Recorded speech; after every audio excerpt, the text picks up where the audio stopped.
Hello दोस्तों, आराध्या रस academy के यूट्यूब चैनल में आप सभी का स्वागत है। दोस्तों, रिट मुख्य भर्ती परीक्षा लेवल 2 एसएसटी यानी कि सामाजिक अध्ययन के नवीनतम पाठ्यक्रम के अनुसार दोस्तों टॉपिक वाइज टॉप अति महत्वपूर्ण प्रश्नों की सीरीज स्टार्ट की गई थी सामाजिक अध्ययन के।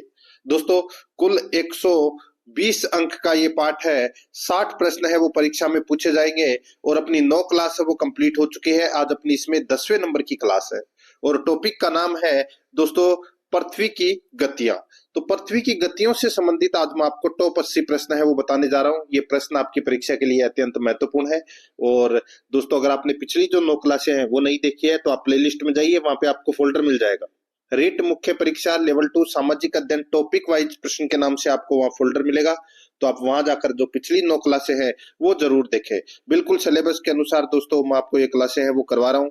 आराध्या रस एकेडमी के यूट्यूब चैनल को अगर आपने अभी तक सब्सक्राइब नहीं किया तो सब्सक्राइब जरूर कर लें, बेल आइकन को दबाएं, क्लास को लाइक और अपने दोस्तों के पास में शेयर जरूर करें। देखिए, ये सिलेबस है। इसके अंदर दोस्तों अपन ने पॉइंट 1, पॉइंट 2, पॉइंट 3, पॉइंट 4 अपन ने कंप्लीट पढ़ लिए हैं 9 क्लासों के माध्यम से। आज अपन इसमें पृथ्वी की गतियां हैं वो पढ़ेंगे। कल अपन अक्षांश और देशांतर से संबंधित प्रश्न है वो पढ़ेंगे। तो चलिए दोस्तों शुरू करते हैं आज की क्लास। और पृथ्वी की गतियों से संबंधित देखिए, पहला प्रश्न है, किस तिथि को रात और दिन बराबर होते हैं? बताइए, किस तिथि को रात और दिन बराबर होते हैं? तो दोस्तों इसका राइट आंसर हो जाएगा वो है 23 सितंबर को। याद रखना दोस्तों, 23 सितंबर को दिन और रात बराबर होते हैं। यहां पर बी नंबर का ऑप्शन राइट आंसर हो जाएगा। आगे देखिए, सेकंड नंबर का प्रश्न है। इसमें देखिए, विषुव या इक्विनॉक्स वर्ष के 2 काल जब दिन और रात बराबर होते हैं होता है। बताइए दोस्तों, अभी बताया मैंने आपको 23 सितंबर, और एक और याद रखना है दोस्तों, वो है 21 मार्च। 21 मार्च और 23 सितंबर। यहां पर ए नंबर का जो ऑप्शन है वो इसका बिल्कुल सही उत्तर हो जाएगा।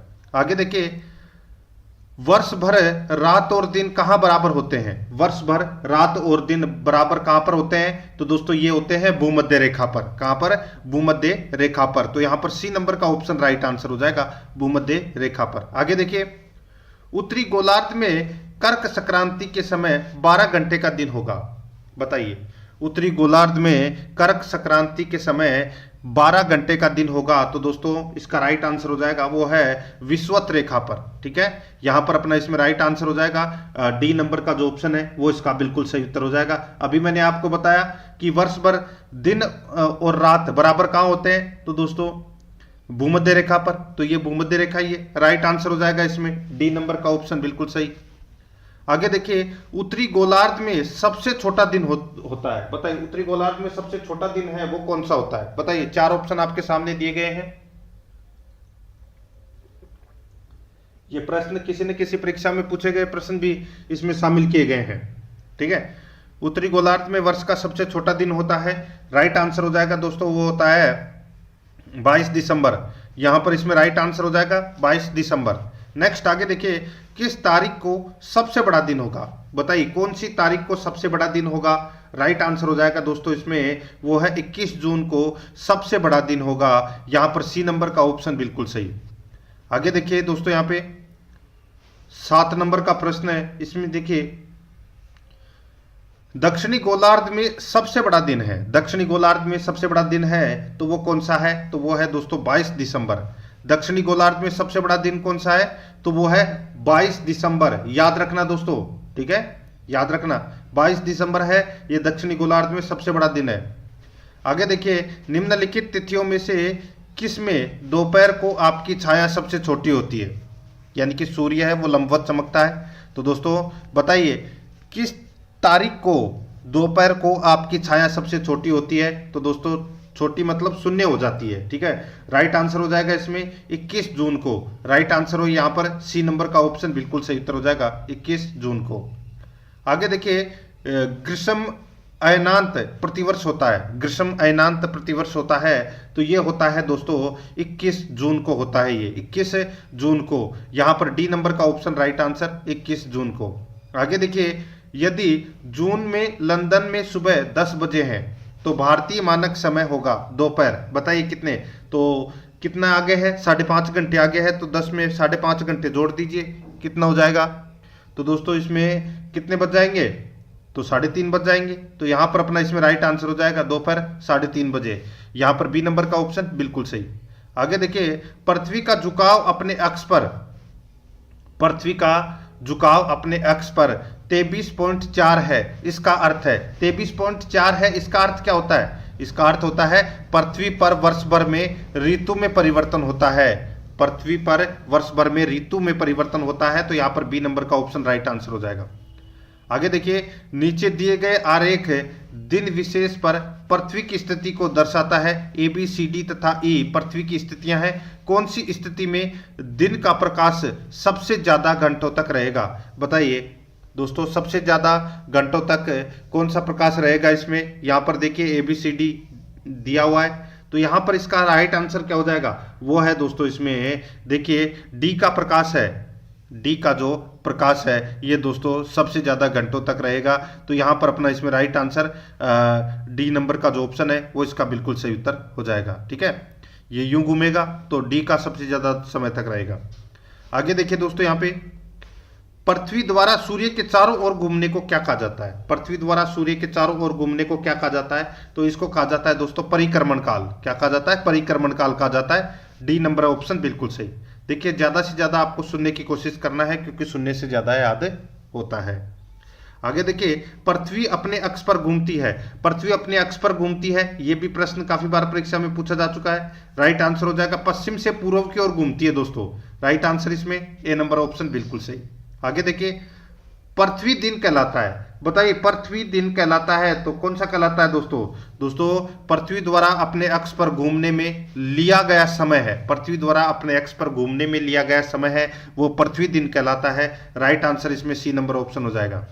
16 नंबर का प्रश्न इसमें देखिए, पृथ्वी एवं सूर्य के मध्य अधिकतम दूरी की स्थिति कौन सी है? बताइए, पृथ्वी एवं सूर्य के मध्य, पृथ्वी एवं सूर्य के मध्य अधिकतम दूरी की स्थिति को किस नाम से जानते हैं? तो दोस्तों, किस नाम से जानते हैं? इसको अपसोर के नाम से जानते हैं दोस्तों, अपसोर के नाम से। ठीक है, अपसोर।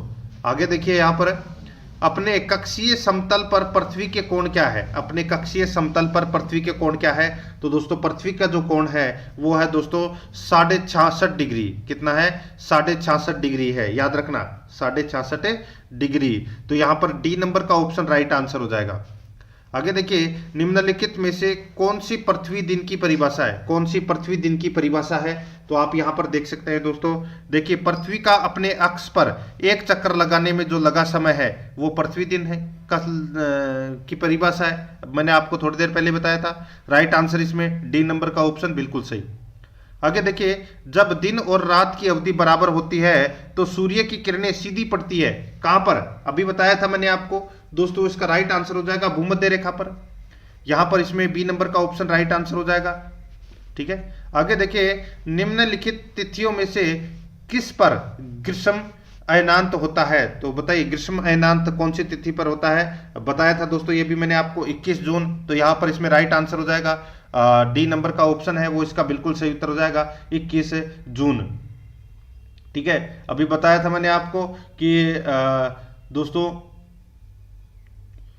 ग्रीष्म अयनांत प्रतिवर्ष 21 जून को होता है। ठीक है, तो यहां पर इसमें राइट आंसर क्या हो जाएगा? वो है डी नंबर का जो ऑप्शन है वो इसका बिल्कुल सही उत्तर हो जाएगा। आगे देखिए दोस्तों, यहां पे देखिए प्रदीप्ति वर्त है। बताइए, प्रदीप्ति वर्त क्या है? ये तो सभी को पता होना चाहिए दोस्तों। प्रदीप्ति वर्त है, ये क्या है? तो ये दोस्तों वर्त जो ग्लोब पर दिन को रात से विभाजित करता है, वर्त जो ग्लोब पर दिन को रात से विभाजित करता है वो कहलाता है प्रदीप्ति वर्त। तो यहां पर अपना इसमें बी नंबर का ऑप्शन राइट आंसर हो जाएगा। आगे देखिए, 22 नंबर का प्रश्न है, 21 मार्च और 23 सितंबर को पूरी पृथ्वी पर दिन और रात बराबर होते हैं, इसका कारण है। 21 मार्च और 23 सितंबर को पूरी पृथ्वी पर दिन और रात बराबर होते हैं, इसका कारण है। तो दोस्तों, इसका कारण क्या है? इसका कारण है सूर्य की किरणें विषुवत वर्त पर सीधी पड़ती है और इस स्थिति में कोई ध्रुव सूर्य की ओर झुका नहीं होता है। ठीक है, तो यहां पर अपना इसमें right answer A number option हो जाएगा। आगे देखिए, दक्षिणी गोलार्ध का सबसे लंबा दिन किस दिन होता है? दक्षिणी गोलार्ध का सबसे लंबा दिन किस दिन होता है? राइट आंसर हो जाएगा वो होता है दोस्तों 22 दिसंबर को। कब होता है? 22 दिसंबर को। डी नंबर का ऑप्शन बिल्कुल सही उत्तर हो जाएगा। आगे देखिए, दिन और रात होने का प्रमुख कारण है। दिन और रात होने का प्रमुख कारण क्या है? तो वो कारण है दोस्तों इसमें पृथ्वी का अपनी दूरी पर घूमना। पृथ्वी का अपनी दूरी पर घूमना, यहां पर सी नंबर का ऑप्शन राइट आंसर हो जाएगा। आगे देखिए, ध्रुव तारा सभी मौसमों में स्थिर दिखाई देता है क्योंकि। ध्रुव तारा सभी मौसमों में स्थिर दिखाई देता है क्योंकि दोस्तों ध्रुव तारा पृथ्वी के उत्तरी ध्रुव की कक्ष के ऊपर होता है। ध्रुव तारा सभी मौसमों में स्थिर दिखाई देता है क्योंकि ध्रुव तारा पृथ्वी के उत्तरी ध्रुव की अक्ष पर होता है। यहां पर सी नंबर का ऑप्शन राइट आंसर हो जाएगा। आगे देखिए, तारामंडल सप्तऋषि को पश्चिम निवासी किस नाम से जानते हैं? तारामंडल सप्तऋषि को पश्चिम निवासी किस नाम से जानते हैं? तो दोस्तों किस नाम से जानते हैं? तो ये जानते हैं दोस्तों बिग डिपर के नाम से जानते हैं, बिग डिपर के नाम से। सी नंबर का option right answer, big dipper. आगे देखिए, पृथ्वी अपनी धुरी के चारों तरफ किस दिशा में घूमती है? पृथ्वी अपनी धुरी के चारों तरफ किस दिशा में घूमती है? तो दोस्तों ये घूमती है पश्चिम से पूर्व की ओर। ठीक है, पश्चिम से पूर्व की ओर। अभी बताया था मैंने आपको, बी नंबर ऑप्शन बिल्कुल सही। आगे देखिए, उत्तरी गोलार्ध में सबसे छोटा दिन होता है। उत्तरी गोलार्ध में सबसे छोटा दिन होता है तो ये होता है 22 दिसंबर को। ठीक है, 22 दिसंबर को। ठीक है, ए नंबर ऑप्शन बिल्कुल सही। आगे देखिए, भारत में सबसे छोटा दिन कब होता है? भारत में सबसे छोटा दिन कब होता है? तो दोस्तों भारत में सबसे छोटा दिन है, ये होता है भारत में सबसे छोटा दिन, ठीक है, तो ये होता है 22 दिसंबर को। ठीक है, 22 दिसंबर को सबसे छोटा दिन होता है। बी नंबर का ऑप्शन राइट आंसर। आगे देखिए, उत्तरी गोलार्ध में वर्ष का सबसे लंबा दिन है। उत्तरी गोलार्ध में वर्ष का सबसे लंबा दिन है तो वो कौन सा है? तो दोस्तों सबसे लंबा दिन है वो है 21 जून। ठीक है, 21 जून राइट आंसर हो जाएगा यहाँ पर। बी नंबर का ऑप्शन बिल्कुल सही। आगे देखिए, उत्तरी गोलार्ध का सबसे लंबा दिन कौन सा है? उत्तरी गोलार्ध का सबसे लंबा दिन है वो हो जाएगा दोस्तों 21 जून, बताया मैंने अभी आपको। सी नंबर ऑप्शन बिल्कुल सही। आगे देखिए, अलग अलग ऋतुओं में दिन समय और रात्रि समय के विस्तार में विभिन्नता किस कारण से होती है? अलग अलग ऋतुओं में दिन समय और रात्रि समय के विस्तार में विभिन्नता किस कारण होती है? तो दोस्तों ये होती है किस कारण? देखिए, अपने को कूट भाषा में उत्तर देना है। उपयुक्त कथनों में से कौन सा इसमें सही है वो बताना है। तो दोस्तों यहां पर देखिए, पृथ्वी का सूर्य के चारों ओर दीर्घवृत्तीय रीति से परिक्रमण, पृथ्वी का नत अक्ष पर परिक्रमण। ठीक है, तो ये दोनों कारण है दोस्तों। तो यहां पर 2 और 4 है वो इसमें सही है, बाकी पहला और तीसरा है वो इसमें क्या है, गलत दे रखे हैं। तो यहां पर अपना इसमें बी नंबर का ऑप्शन बिल्कुल सही उत्तर हो जाएगा। आगे देखिए, दिन रात जिस कारण होते हैं वह है। दिन रात जिस कारण होते हैं वह है, तो दोस्तों इसका राइट आंसर हो जाएगा। वो किस कारण होते हैं दिन रात? तो दोस्तों भू परिक्रमण के कारण। ठीक है, भू परिभ्रमण के कारण। तो यहां पर अपना इसमें right answer B number option हो जाएगा। आगे देखिए, जब दिन और रात की अवधि बराबर होती है तो सूर्य की किरणें सीधी पड़ती है। कहां पर? बताया था मैंने अभी आपको, भूमध्य रेखा पर। बी नंबर ऑप्शन बिल्कुल सही। आगे देखिए, मौसम परिवर्तन पृथ्वी की गति की किस विशिष्टता से होता है? बताइए, मौसम परिवर्तन पृथ्वी की गति की किस विशिष्टता से होता है? राइट आंसर हो जाएगा दोस्तों, ये होता है, देखिए, सूर्य के चारों ओर परिक्रमा से दूरी पर 23.5 डिग्री अंश का झुकाव होने के कारण। तो दोस्तों इसमें दोनों ही कथन है वो क्या है, सत्य है। तो यहां पर सी नंबर का ऑप्शन राइट आंसर हो जाएगा दोस्तों, C number option right answer. आगे देखिए, मौसम बदलने का क्या कारण है? मौसम बदलने का क्या कारण है? तो दोस्तों मौसम बदलने का कारण है पृथ्वी का सूर्य के चारों ओर चक्कर लगाना, वह अपने अक्ष पर झुका होना। यहां पर सी नंबर का ऑप्शन राइट आंसर हो जाएगा। ठीक है, ये प्रश्न दोस्तों काफी बार परीक्षाओं में पूछा जा चुका है। ठीक है, आगे देखिए, यहां पर अगर सूर्य और पृथ्वी के बीच की दूरी 1/4 कम हो जाए तो सबसे अधिक संभावना किस बात की होगी? अगर सूर्य और पृथ्वी के बीच की दूरी 1/4 कम हो जाए तो सबसे अधिक संभावना किस बात की होगी? राइट आंसर हो जाएगा वो है दोस्तों, हमारे वर्ष की अवधि कम हो जाएगी। हमारे वर्ष की अवधि क्या हो जाएगी? कम हो जाएगी। सी नंबर ऑप्शन बिल्कुल सही। देखिए, कथन ए और कारण आर दिया गया है, बताना है कि कौन सा सही है। ठीक है, देखिए यहां पर कृत्रिम उपग्रह हमेशा पृथ्वी से पूर्वी दिशा में छोड़े जाते हैं, गलत हो जाएगा दोस्तों, हमेशा पूर्वी दिशा में नहीं छोड़े जाते। ठीक है, और देखिए पृथ्वी पश्चिम से पूर्व की ओर चक्कर लगाती है, इसलिए उपग्रह को निकास वेग मिल जाता है। बिल्कुल सही है। तो यहाँ पे पश्चिम दिशा में छोड़े जाते हैं। तो यहाँ पर पहला नंबर का है वो कथन इसमें गलत हो जाएगा, और कारण है वो क्या है, इसमें सही है। तो यानी कि ए गलत और आर सही है। तो यहाँ पर अपना इसमें राइट आंसर डी नंबर का ऑप्शन बिल्कुल सही उत्तर हो जाएगा। आगे देखिए, पृथ्वी के परितः घूमने वाले उपग्रह से बाहर गिराई गई गेंद। पृथ्वी के परितः घूमने वाले कृत्रिम उपग्रह से बाहर गिराई गई गेंद दोस्तों पृथ्वी के परितः उपग्रह के समान आवर्तकाल के साथ उसी की कक्षा में घूमती रहेगी। यहां पर डी नंबर का ऑप्शन बिल्कुल सही उत्तर हो जाएगा। आगे देखिए, पृथ्वी पश्चिम से पूर्व की ओर कितने समय में अपना परिभ्रमण पूरा करती है। पृथ्वी पश्चिम से पूर्व की ओर कितने समय में अपना परिभ्रमण पूरा करती है, इसका राइट आंसर हो जाएगा वो है दोस्तों इसमें, बताइए कौन सा, तो वो है 23 घंटे 56 मिनट 4 सेकंड में। यहाँ पर सी नंबर का ऑप्शन बिल्कुल सही उत्तर हो जाएगा। आगे देखिए, एक सौर दिवस की अवधि कितनी होती है। एक सौर दिवस की अवधि कितनी होती है, तो ये होती है दोस्तों 24 घंटे। ठीक है, एक सौर दिवस की अवधि कितनी होती है, 24 घंटे। यहाँ पर ए नंबर ऑप्शन बिल्कुल सही। आगे देखिए, पृथ्वी 1 घंटे में कितने किलोमीटर की परिभ्रमण दूरी तय करती है। पृथ्वी 1 घंटे में कितने किलोमीटर की परिभ्रमण दूरी तय करती है, इसका राइट आंसर हो जाएगा वो है दोस्तों 1610 किलोमीटर। यहाँ पर डी नंबर का ऑप्शन राइट आंसर हो जाएगा 1610 किलोमीटर। आगे देखिए दोस्तों, यहाँ पे पृथ्वी की परिभ्रमण गति के कारण परिवर्तन होता है। पृथ्वी की परिभ्रमण गति के कारण परिवर्तन होता है, बताइए कौन सा परिवर्तन होता है। राइट आंसर हो जाएगा इसमें वो है दिन और रात बनना, यानी कि दिन व रात बनना। तो यहाँ पर सी नंबर ऑप्शन बिल्कुल सही। आगे देखिए, पृथ्वी का परिक्रमण मार्ग है।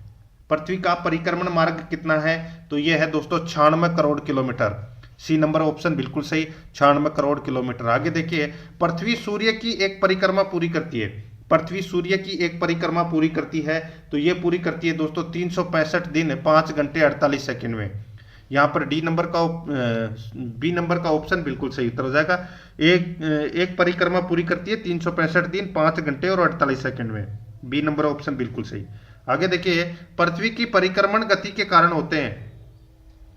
पृथ्वी की परिक्रमण गति के कारण होते हैं, तो दोस्तों राइट आंसर हो जाएगा। देखिए, दिन रात छोटे व बड़े होते हैं। ध्रुवों पर 6 माह के दिन और 6 माह की रातें होती है, बिल्कुल सही है। ऋतु परिवर्तन होते हैं, बिल्कुल सही है। राइट आंसर हो जाएगा उपरोक्त सभी। डी नंबर का ऑप्शन बिल्कुल सही।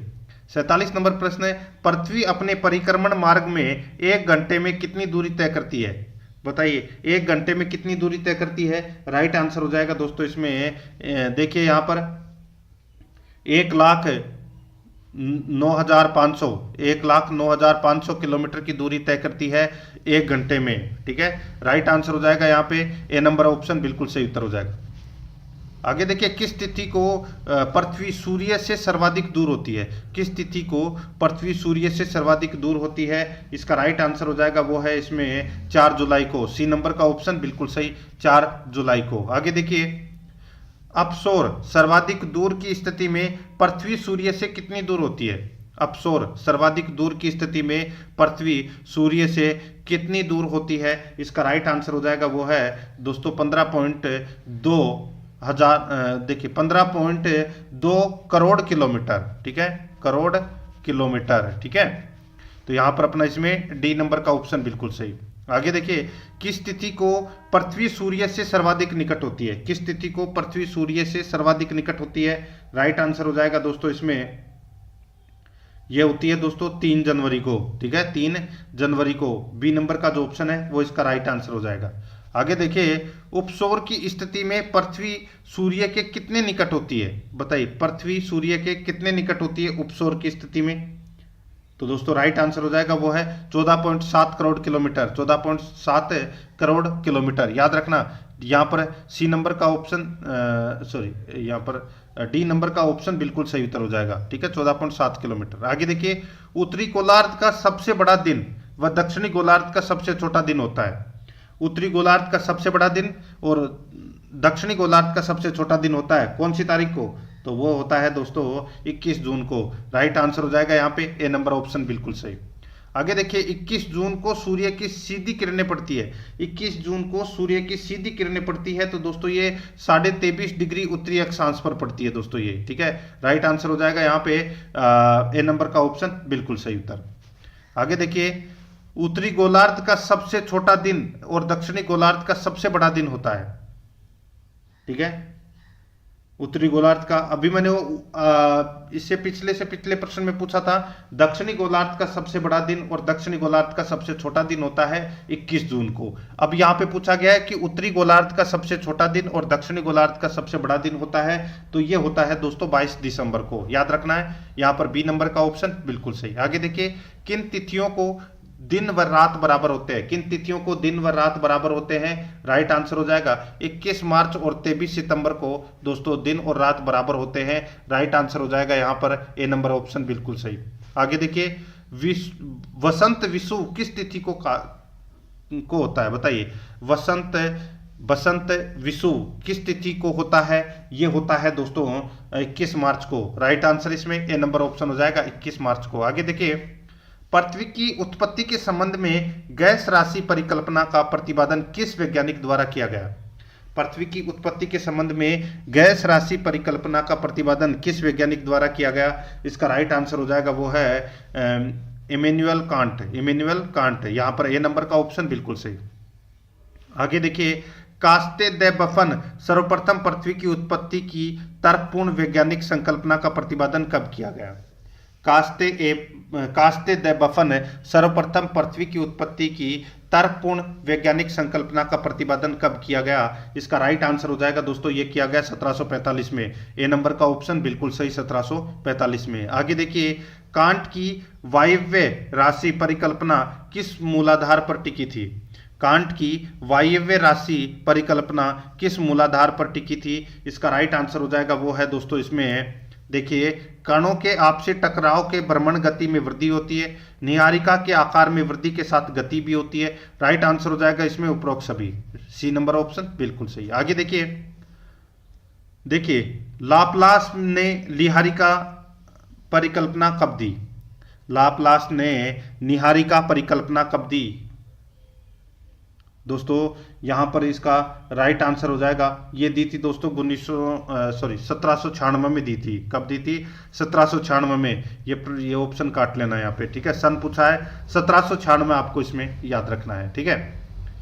आगे देखिए दोस्तों यहाँ पे इसको छोड़ देना। आगे देखिए चैम्बरलिन ने ग्राणु परिकल्पना का प्रतिपादन कब किया। चैम्बरलिन ने ग्राणु परिकल्पना का प्रतिपादन कब किया, तो ये किया था दोस्तों 1905 में, ए नंबर का ऑप्शन बिल्कुल सही 1905 में। आगे देखिए किस विद्वान ने सर्वप्रथम वायुमंडल का संगठन, उष्मा की प्राप्ति तथा महासागरों की उत्पत्ति संबंधी सिद्धांत दिए। किस विद्वान ने सर्वप्रथम वायुमंडल का संगठन, उष्मा की प्राप्ति तथा महासागरों की उत्पत्ति संबंधी सिद्धांत दिए, इसका राइट आंसर हो जाएगा वो है चैम्बरलिन ने, यहां पर ए नंबर का ऑप्शन बिल्कुल सही चैम्बरलिन। आगे देखिए पृथ्वी की उत्पत्ति के संबंध में जर्मन दार्शनिक कांट ने वायव्य राशि परिकल्पना को किस सन में प्रतिपादित किया। पृथ्वी की उत्पत्ति के संबंध में जर्मन दार्शनिक कांट ने वायव्य राशि परिकल्पना को किस सन में प्रतिपादित किया, इसका राइट आंसर हो जाएगा ये किया दोस्तों 1755 में, ए नंबर ऑप्शन बिल्कुल सही 1755 में। आगे देखिए कौन सी परिकल्पना निहारिका परिकल्पना की आधारशिला बनी। कौन सी परिकल्पना निहारिका परिकल्पना की आधारशिला बनी, राइट आंसर हो जाएगा दोस्तों वो है वायव्य राशि परिकल्पना, बी नंबर ऑप्शन बिल्कुल सही। आगे देखिए निहारिका परिकल्पना के विपरीत चैम्बरलिन ने 1905 में पृथ्वी की उत्पत्ति के संबंध में कौन सी परिकल्पना प्रस्तुत की, तो कौन सी परिकल्पना प्रस्तुत की, तो वो है ग्राणु परिकल्पना प्रस्तुत की, ए नंबर का ऑप्शन बिल्कुल सही। आगे देखिए ज्वारीय परिकल्पना किसने प्रतिपादित की थी। ज्वारीय परिकल्पना किसने प्रतिपादित की थी, राइट आंसर हो जाएगा वो है दोस्तों जेम्स जिन्स ने, यहां पर सी नंबर का ऑप्शन बिल्कुल सही उत्तर हो जाएगा। आगे देखिए जेम्स जिन्स की ज्वारीय परिकल्पना में किसने संशोधन किया। जेम्स जिन्स की ज्वारीय परिकल्पना में किसने संशोधन किया, राइट आंसर हो जाएगा ये किया था दोस्तों जेफ्रीज ने, यहां पर बी नंबर का ऑप्शन राइट आंसर जेफ्रीज ने। आगे देखिए जेम्स जिन्स ने ज्वारीय परिकल्पना का प्रतिपादन किस सन में किया। जेम्स जीन्स ने ज्वारीय परिकल्पना का प्रतिपादन किस सन में किया?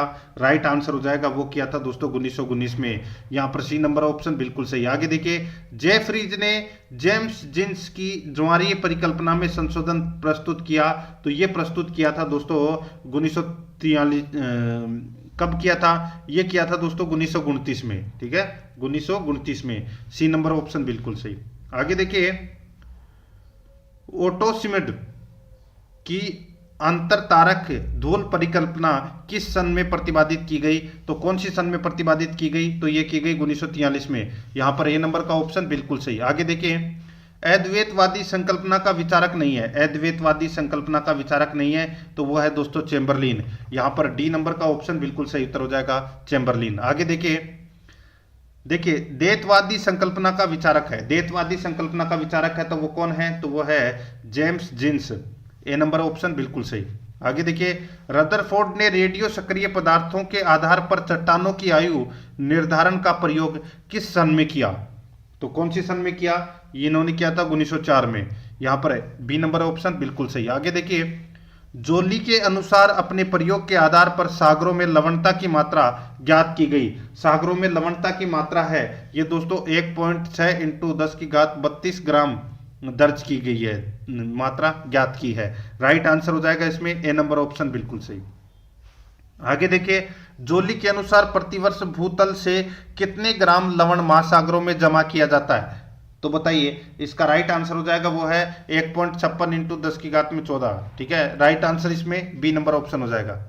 आगे देखिए, तेजोदगार तत्वों के आधार पर पृथ्वी की प्राचीनतम चट्टानों की आयु, पृथ्वी की प्राचीनतम चट्टानों की आयु दोस्तों इसमें 3 अरब 70 करोड़ है, 3 अरब 70 करोड़। यहां पर ए नंबर का ऑप्शन बिल्कुल सही उत्तर हो जाएगा। आगे देखिए, भूवैज्ञानिक समय मापनी पर सबसे बड़ी इकाई है, तो दोस्तों सबसे बड़ी इकाई है, तो इसका राइट आंसर हो जाएगा वो है दोस्तों इसमें कौन सा? तो वो है महाकल्प। यहां पर डी नंबर का ऑप्शन बिल्कुल सही, महाकल्प। आगे देखिए, मत्स्य युग किसे कहते हैं? मत्स्य युग किसे कहते हैं? तो ये कहते हैं दोस्तों डेवोनियन काल, मत्स्य युग को कहते हैं। ए नंबर ऑप्शन बिल्कुल सही। आगे देखिए, कोयला युग किसे कहते हैं? कोयला युग किसे कहते हैं? तो दोस्तों ये कहते हैं कार्बोनिफेरस युग को कोयला युग कहते हैं। बी नंबर ऑप्शन बिल्कुल सही। आगे देखिए, खड़िया युग कहा जाता है, खड़िया युग किसे कहा जाता है? दोस्तों ये कहा जाता है किसे? तो ये क्रिटेशियस युग को कहा जाता है दोस्तों खड़िया युग, ठीक है। तो यहां पर अपना इसमें राइट आंसर हो जाएगा सी नंबर का ऑप्शन बिल्कुल सही। तो दोस्तों, प्रश्न आपको कैसे लगे कमेंट में जरूर बताएं, और आराध्या RS एकेडमी के यूट्यूब चैनल को सब्सक्राइब नहीं किया तो सब्सक्राइब जरूर करें, बेल आइकन को दबाएं, क्लास को लाइक और अपने दोस्तों के पास में शेयर जरूर करें। मिलते हैं दोस्तों नेक्स्ट क्लास में। जय हिंद, जय भारत।